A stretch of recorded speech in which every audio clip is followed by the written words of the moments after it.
Hello, I'm Melissa Doyle. This is Sunday Night. Dr. Angela J is truly remarkable. She's been through absolute hell, been face to face with evil, a crazed stalker determined to destroy her. But it began quite innocently. Just like thousands of other women, Angela went online on Tinder looking for a soulmate. And for a while there, she thought she'd found him. But she was wrong. So terribly wrong. Okay, someone please. He wanted to destroy me. Someone please. All right, are you with them now? With you, please. We'll get them there for you. Are you with the patient now? Yes, we are. It wasn't good enough to take my life and take me away from all my friends and family. He had to physically actually destroy my body as well. This is the story of a woman's worst fear. He was going to force her to have sex with him. Tie her up. He was going to strangle her. Pour petrol on her and then... He wanted me to be ruined for anyone else. The nice guy she met on Tinder before he turned bad. Wow, I'm blown away. Absolutely blown away. Is the offender still nearby? Well, we don't know. The neighbour who risked his own life to save her. I heard her scream and I was going in there one way or another. He would have got it. I just felt absolutely invincible that day. The adrenaline was just unbelievable. It's just, I would have just done anything. And in spite of the horror she's been through, the determination of this young woman to help others like her. I have, in some ways, no choice but to be a strong woman and make a difference. Angela J was a young, hard-working doctor delivering babies. She was based at Port Macquarie on the New South Wales mid-north coast. You know, bringing new life into the world and, passing a baby on to a new mum and her partner and seeing that look in their eyes, like, it's just beautiful. And I couldn't see myself doing anything else. She grew up with her single mum, Susan. She's a very caring woman. She's just absolutely magnificent girl. So proud of her. And her sister and best friend, Danielle. She's such a strong individual. She knows exactly what she wants. She's incredibly caring. In her early 20s, Angela married Ben. Not long after, he joined the Navy. But their busy lives soon pulled them apart. So at 27, she began to look for a new man. Do you believe in love? I definitely believe in love. It's just that, magical feeling that you get and you just know that you have that deep connection with someone. And like many young women, she tried the popular dating app Tinder. It just basically comes up with people in your area that fit the criteria that you've set, basically making a decision about the vibe that you get from that person based on a few photographs. It's like winning the lotto, actually finding someone on there that actually is compatible with you. Pretty soon, Angela found a potential match, a 36-year-old insurance manager. Your first impression when you came across Paul Lambert on Tinder, what did you think? In his photos, he looked just kind of like a normal guy, had, looked, pretty handsome in a couple of photos. So I was like, yeah, we'll, have a chat and see where this goes. You said that when you matched, you were both after the same thing. What were you after? A serious relationship, basically. Soon, Paul Lambert was travelling from his home in Sydney to Port Macquarie to see Angela. I think after our second date, it basically came up that we both had been married before and that it didn't work out. We were ready to settle down again and, just find that life partner. Paul had recently moved from Brisbane and, strangely, had changed his name from Paul Scales to Paul Lambert. But on his Facebook page, he had plenty of friends, and he seemed to be a kind uncle, taking his nephews fishing. What was he like? He was very charming, very attentive, It was, I guess, a lot very early on. Like, it was all very fast in that he, wanted to take me out to dinner straight away, was funny, seemed very intelligent, seemed to be driven at work, basically was ticking all the right boxes that you would look for in a potential partner. Before long, Angela was ready to introduce him to her family. This tall, good-looking, very confident, well-presented man walked in with the most amazing bunch of flowers I've ever seen in my life. I actually messaged her and gave her the tick of approval, and I said, I'm so happy you found Paul. He's great. I just said to my husband, oh my God, he is a breath of fresh air. He's such a nice man. Call it male intuition, but Susan's husband, Bill, wasn't so sure. He shook his head. Within 5 minutes of meeting him, he said to me, there's something wrong with him. And I said, you're very unkind saying something like that when you've just met somebody. And he said, no, Susan, we're going to be picking up the pieces down the track with this mark by word. At first, his intensity seemed sweet, but soon it was all too much. Angela, feeling smothered, decided they had no future and attempted to break up. He was extremely upset, was crying. He just seemed a bit broken. I kind of felt guilty that, have I led him on? It's an awful feeling hurting someone. But Paul just wouldn't accept it was over. He started threatening to kill himself and telling me that he was going to jump in front of a truck. I think I started to feel worried about my safety as well. She was hiding the fact that he was mostly blackmailing her, that he was going to end his life if she were to break up with him. To keep the peace, Angela agreed he could come to her school reunion here in a sports club on the Central Coast. In the end, I agreed, okay, you can come, but you just need to just act very normal. I don't want you to make a scene. I didn't want someone's life on my conscience. But at 1 a.m, Angela's friends called her sister Danielle to come and collect her. She was just a mess. She was absolutely in tears. And there Paul was yelling at me. I was worried for him and what he was potentially capable of, and worried about my personal safety as well, and that I really just wanted to get away from him. So in the space of a 10-minute drive, I had heard that she's getting emotionally blackmailed, that he's going to kill himself, that he's bashed his ex-wife, that he's not supposed to be in New South Wales, and he has a criminal record. Suddenly, it was clear this was not just an intense man, broken-hearted. It started to escalate. I received a message from a man named Dan, who was claiming to be his good friend, and that he had witnessed him try to kill himself, that he had run out onto the street and a truck had swerved and missed him. Obviously, I was very confused, but I immediately felt very guilty. Angela had no idea that Dan was in fact Paul himself. Finally, a worried Danielle insisted they go to the police.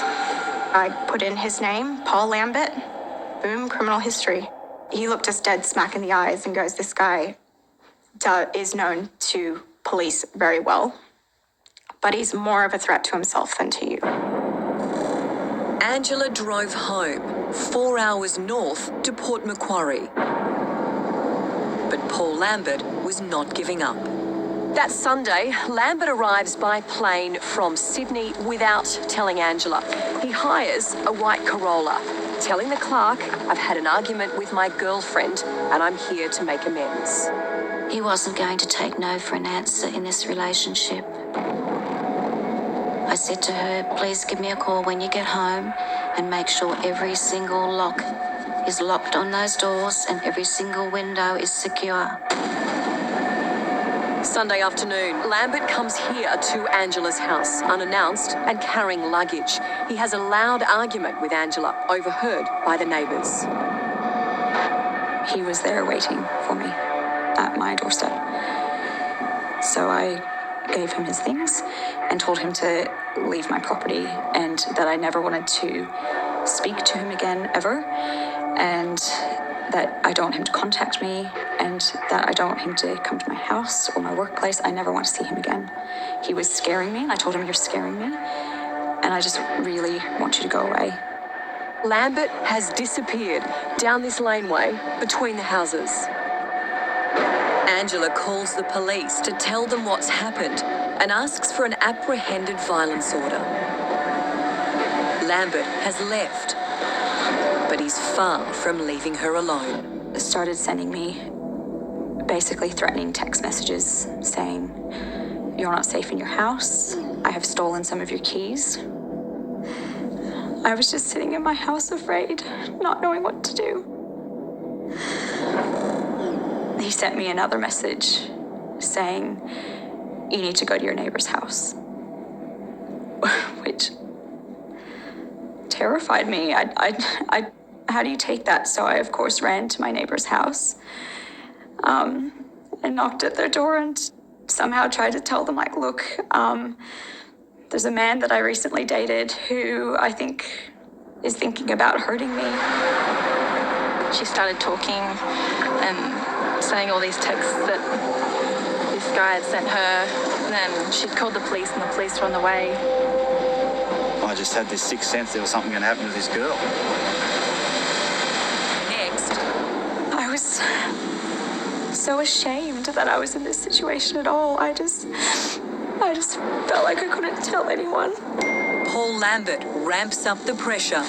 I heard a noise and I woke Angela up. And I said, "What the hell is that noise?" And gets ready to strike. She doesn't know that hiding in the walk-in wardrobe of her bedroom is the man planning to rape and kill her.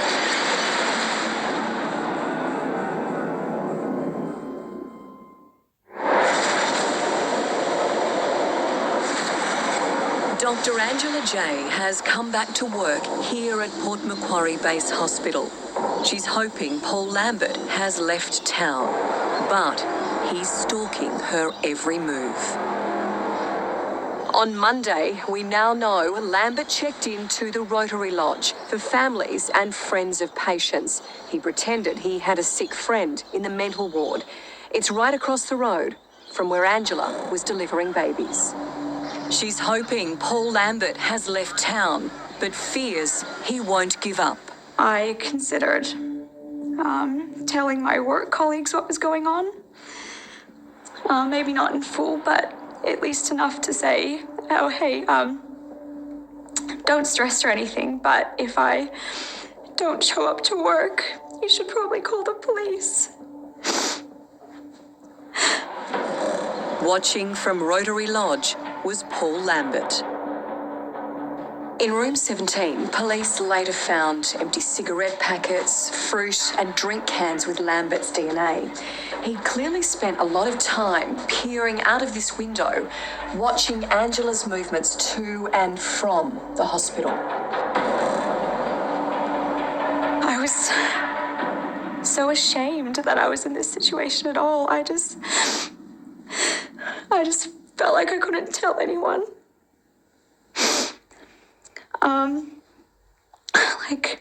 I'm a doctor. I'm going to be an obstetrician. I care for people. I don't need to be taken care of. I can take care of myself. I fix things. I don't need help. But Angela's mum, Susan, is worried. I walked into work that morning. I walked straight up to my boss's office and I said, "I need some time off work." And he goes, "Why?" And I said, "I need to go and spend some time with Angela. I fear for her life." Mum basically came straight up to Port Macquarie and stayed with me for a few days and cooked me meals and took care of me. But Lambert started bombarding her with dozens of calls and text messages. This is my good son. inside won't last long, especially being rejected. I literally thought about driving somewhere in my car and sleeping in my car for the night. I thought about going to work and sleeping in our on-call room. I thought about even showing up to emergency and faking to have appendicitis or something. Susan and Angela barricade themselves inside the house. Me thinking I could control the situation, had figured out which keys were missing, and I actually unscrewed all of the actual locks and doorknobs from all of the doors that it could lock, and kept all my windows shut all the time. It was very stuffy in my house, kept all the curtains drawn. I was afraid to look outside. I just basically tried to lock myself in. On the Tuesday night, I heard a noise and I woke Angela up and I said, "What the hell is that noise?" And she goes, "Oh, it's probably just the cat." And I said, "The cat's on the bed." I said, "The cat wouldn't make this noise. What was that noise?" On the Wednesday, Lambert came here to the local Bunnings. He bought a hammer and a crowbar. He also armed himself with cable ties. He clearly had trouble on his mind. Next day, Angela's mum Susan has to head back to Sydney for work. My biggest regret is leaving and going back to work on the Thursday. Because that's the day he struck. Here at a local Caltex service station, he bought 5 litres of petrol in a jerry can. All the while, Lambert watches and waits. So unhinged, he talks about himself as another person. For the last 4 days, he has stalked her. He has followed her. He has waited outside her house and waited outside her work. He has waited for the opportunity. We now know Paul Lambert stalked Angela for days. In this nature reserve at the back of her house, it was easy for him to slip through the bushes unnoticed, over her back fence, and quietly break into her home. Thursday, I came home, the blinds in that front window were up, and I saw a bloke standing there with no shirt on, and I thought it was a bit odd. I just felt really calm. I can't explain why.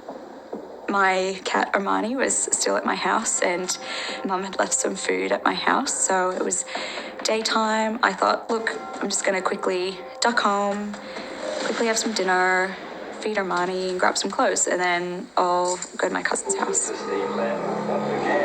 Angela gets home from the hospital around 5. She has spaghetti for dinner and watches a bit of TV. She doesn't know that hiding in the walk-in wardrobe of her bedroom is the man planning to rape and kill her. Coming up. He raised a big rectangular can over my head and started pouring petrol over my head. The frenzied attack. I was just terrified that any second I would go up in flames. And a hero comes to the rescue. We heard this almighty screaming, and then I knew there was something horribly wrong.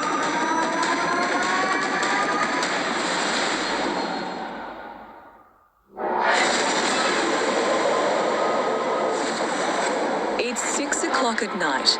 Dr. Angela J heats up some of her mum's spaghetti. Down the hallway, Paul Lambert is hiding, silently, in her bedroom.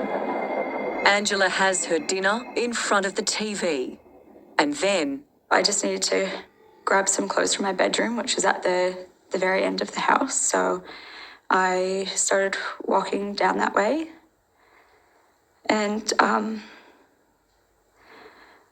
as I was turning the corner to enter my bedroom, he jumped out at me. And I screamed, obviously. And he put his hand around my mouth so that I couldn't scream. And looked me in the eye with a really intense look. okay. I just want to talk.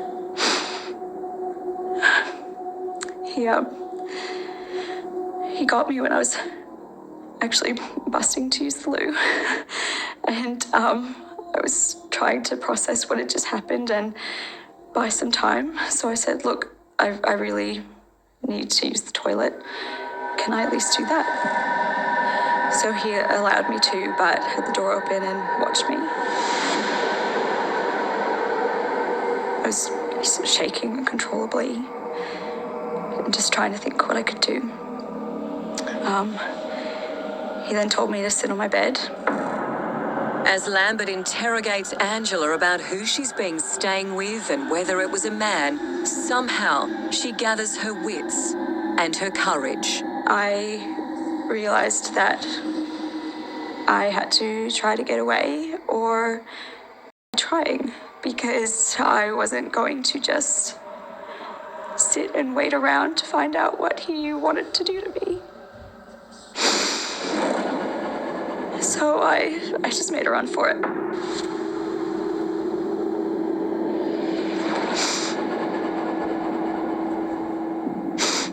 He, of course, caught me. And then I just suddenly saw this knife in his hands. And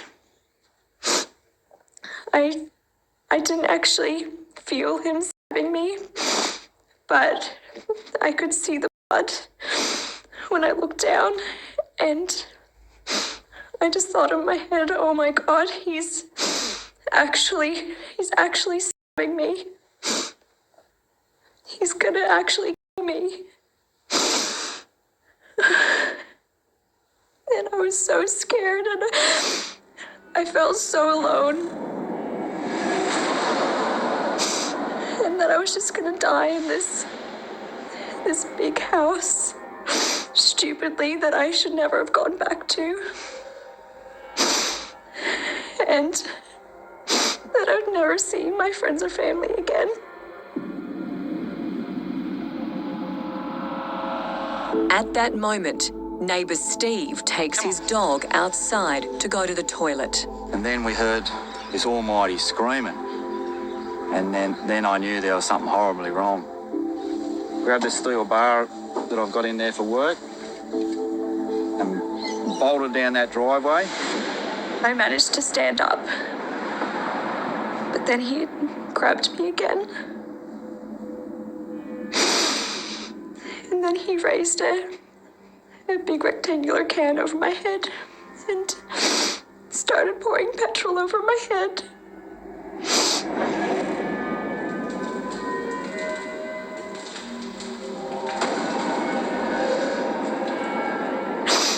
My eyes were burning, and it got in my mouth, and it got in my ears.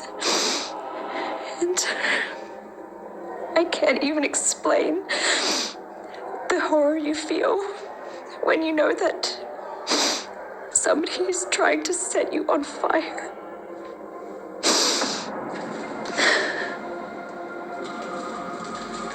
I was just terrified that any second I would go up in flames.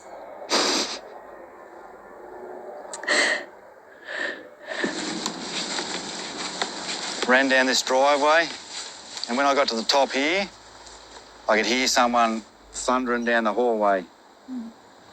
It sounded like a herd of elephants.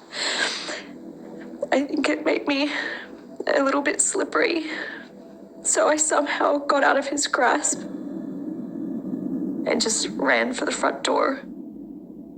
I got about 15 foot from the door, and the door opened and Angela came running out.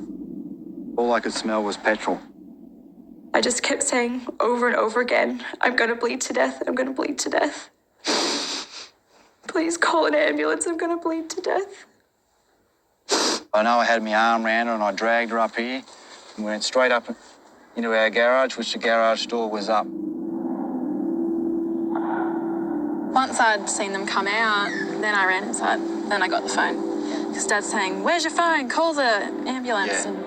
Steve's daughter Amy and another neighbour Brendan both call 000. Is there any serious bleeding? Yes, there is. Is she completely alert? Yes, she is. And what part of her body is injured? Her leg and her arm. Her upper or lower? Yes. Upper arm and her leg. We came up here and Amy was over that side and I was here. And I put this over here and Angela was laying right here with her face to me. She was very, very calm. She stayed very, very calm and collected and gave us a few instructions, I think. Amy ran inside and we got some pillow slips and towels. Dad had a towel wrapped around her leg up here. There's a lot of blood. She lost a lot of blood, yeah. My face was just burning. My face burned and all I could smell was petrol. So I asked Steve to find some water to wash off my face. I didn't realise till I got her up in here, and I could still smell petrol, that she was covered in petrol. My lunchbox was just there, and there was a bottle of water in there. I washed her face because it was burning, because it was red. He was holding her hand and talking to her, and I was holding her back saying you're doing awesome and things like that.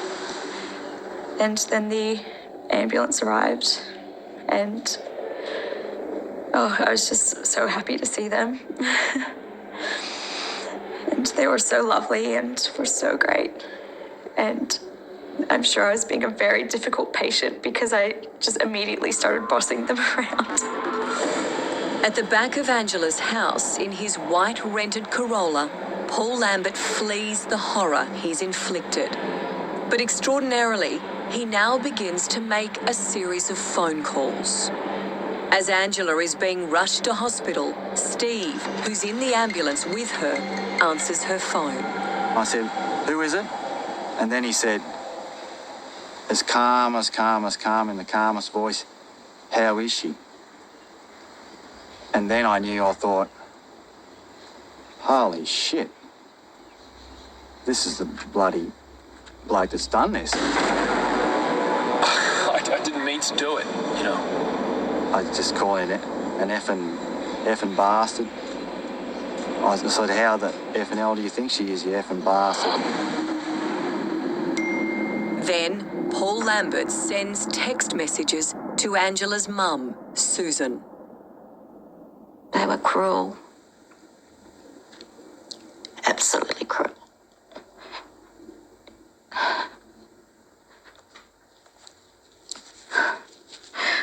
What did he say?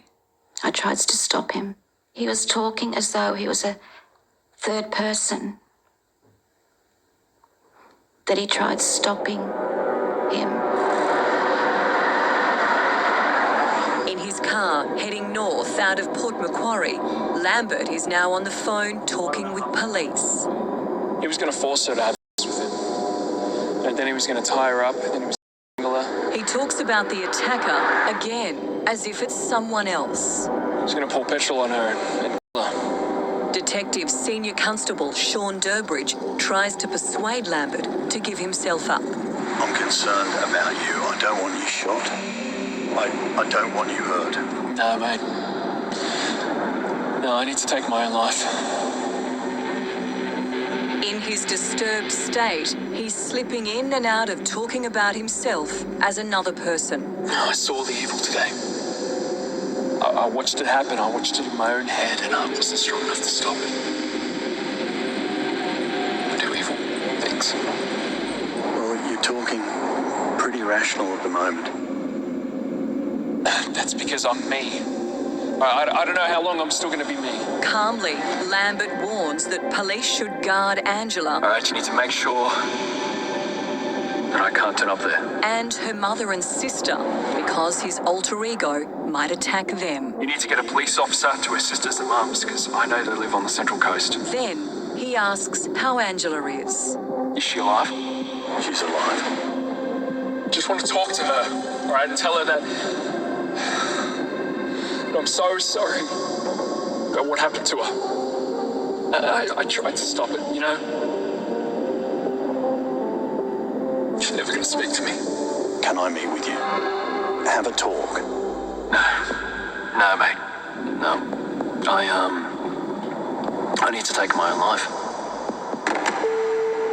Lambert ends the phone call, but police have used his mobile signal to track where he is, now 150 kilometres north of Port Macquarie. Here at the Archfield Station Road overpass, highway police are ready. They fling spikes in front of Lambert's car, bringing him to a halt. As Lambert jumps from his car, he pulls a knife. It's clear he won't surrender peacefully. Coming up, Lambert's final showdown with police. Lambert emerges with a knife, threatening police. They try to taser him, but it fails. And his darkest secrets revealed. Paul Lambert is a monster, and he'll always be a monster in my eyes.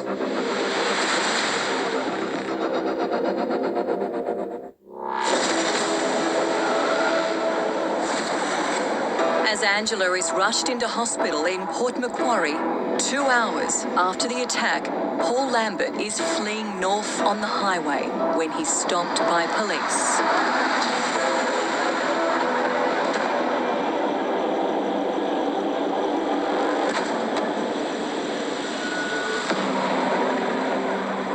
Lambert emerges with a knife, threatening police. They try to taser him, but it fails.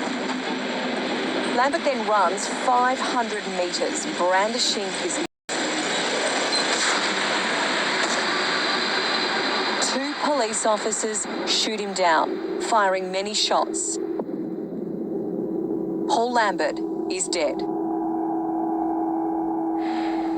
He was gone and he couldn't hurt me anymore or come back to get me one day. It was a huge, huge relief. And when we walked into the hospital, Angela said he'd been shot dead.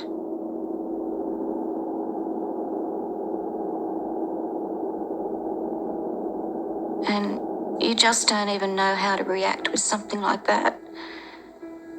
The relief more than anything. Almost a euphoric sense, like, I somehow got away and he's gone. I don't have to worry, I'm well and truly safe. Safe, but badly wounded. Angela has 11 stab wounds to her body.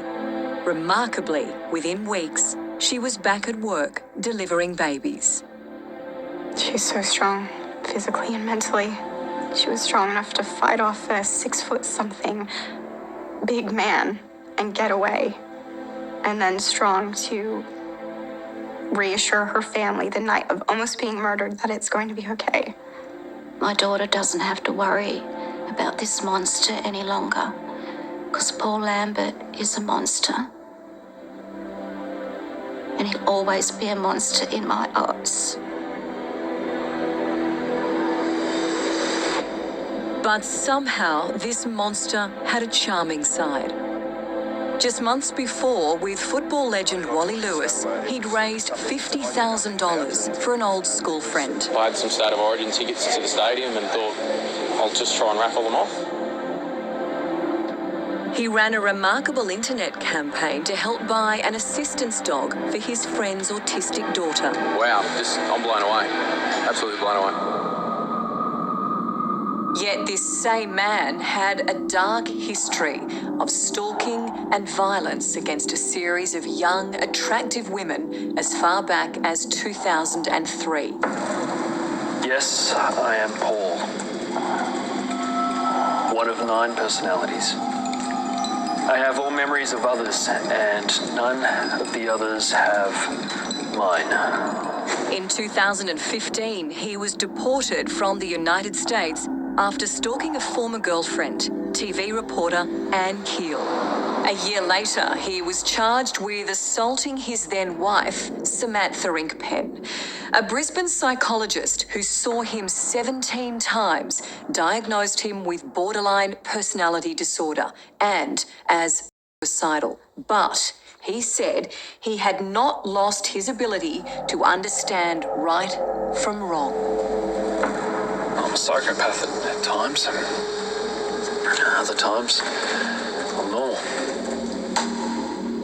I don't think he was intending on me surviving, but I think he wanted me to be unrecognizable And I can't really think about it because I just can't fathom how someone would feel that way about someone else.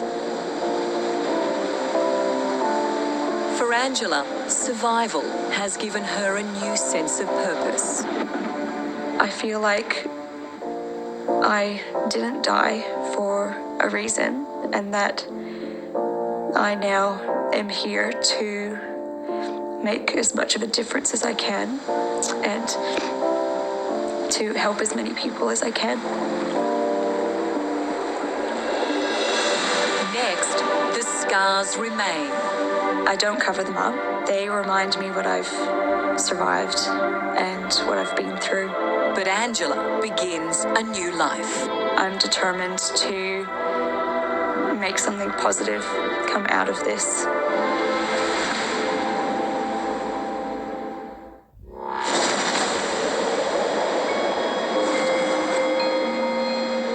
Five months on, Dr. Angela J has largely recovered physically, but emotionally, she's still fragile. Are you starting to feel stronger? Yeah, sometimes I'll feel like I'm kind of moving on, and then the next week I might feel a bit down again, so it's a bit up and down at the moment. May I ask you about your scars? Do you cover them up? No, I don't cover them up. They remind me what I've survived and what I've been through, and I will carry them forever. I have no choice, so I've chosen to think of them positively as much as possible. Angela's shocking experience has inspired her to join White Ribbon, the national campaign against domestic violence. It's serious hiking, guys. To raise awareness, she's training for White Ribbon's Trek for Respect, a week-long hike on the tough Larapinta Trail in the Northern Territory. I'm really looking forward to hopefully breaking a sweat and hopefully not too many tantrums along the way. With Angela on the trek will be her dad, Steve, and her brother, Zach. You're a 19-year-old young man. Why is it important that you support White Ribbon? It's actually men taking a stand, and I think that's very important, especially for, what happened with my sister. It's so great to do something with Ange, and it's, it's like every day that I can spend with her is a gift. To do it with White Ribbon, and really you're out in what's a very sacred part of Australia. Hey, here's cheers then. Here's to the trek. Yeah, cheers. Good luck. 65 Ks. She is casting a light on women's role, standing next to the men's role in this campaign, to talk about the issue of violence against women, to understand how it happens, and to better engage men in driving change so that we can prevent this from happening in the first place. Angela hopes more men will stand up, like her neighbour, Steve Wilden. She was so brave, and I was channeling all the strength from her. He tries to brush it off as anyone would do the same thing, but I know that's not true. It takes a special person to suspect something serious is happening behind closed doors, and to actually take action and to try to help that person. Like Angela, it's taken Steve a while to recover. I didn't sleep for 2 days. Eat much? Yeah, it's just... Didn't eat or sleep, didn't even have a beer. Which is not like him. No. Yeah, it shook me around the first few days, I'll tell you, yeah. You know you're a hero, don't you? I don't see it that way, no. I was just in the right place at the right time, and in my eyes, she's a hero, not me.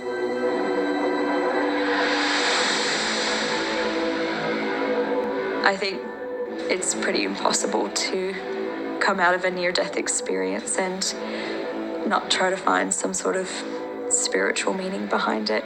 Somehow, this survivor is still full of hope for a family of her own. One day, I'd definitely love to have, that special partner that's there to support me, and, if I'm having a bad day, will make me feel better when I come home, and will hopefully take the lead with raising the children. I'll be like an interrogator with the next person that Angela goes out with. You and Danielle together? Yes. There'll be an interviewing panel.